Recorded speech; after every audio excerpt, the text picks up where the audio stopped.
Heute zeige ich euch, wie man Sit-Ups macht. Da wir die meiste Zeit bei den Sit-Ups die Beine in diesem Winkel auf dem Boden halten müssen. Richtig, wir machen die Sit-Ups nicht so und auch nicht so.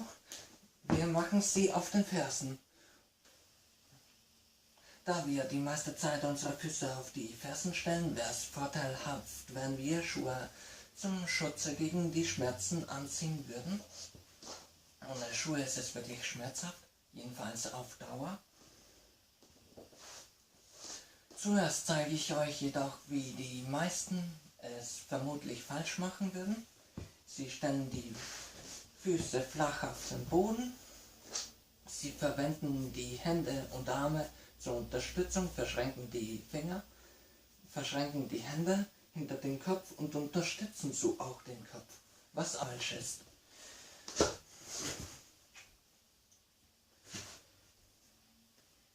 Und sie machen eine rollende Bewegung, was auch falsch ist. Nicht vergessen, das ist die falsche Methode, die ich euch jetzt zeige.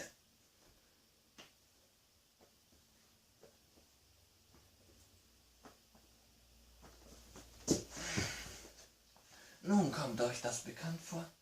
Ich vermute mal schon. Der Grund, warum wir die Arme bzw. die Hände überhaupt nach hinten, also neben den Kopf halten, ist wegen dem Gleichgewicht. Denn wenn wir die Hände neben dem Körper auf dem Boden gleich liegen lassen, dann wäre das Training schätzungsweise 5-mal einfacher.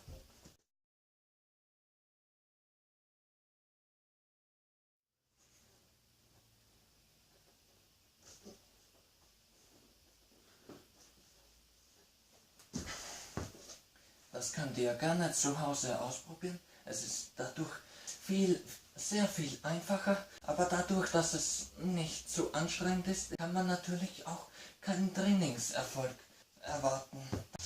Nun die richtige Weise.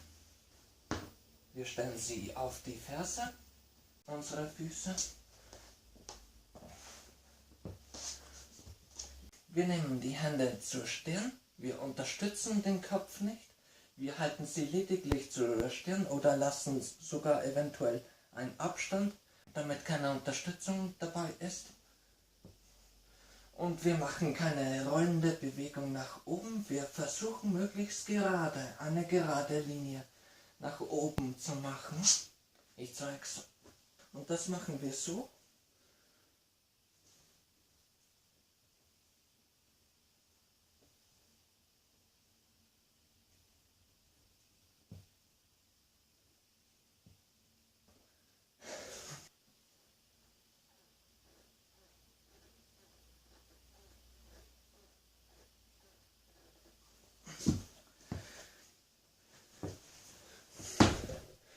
So trainiert man am effektivsten die Sit-Ups.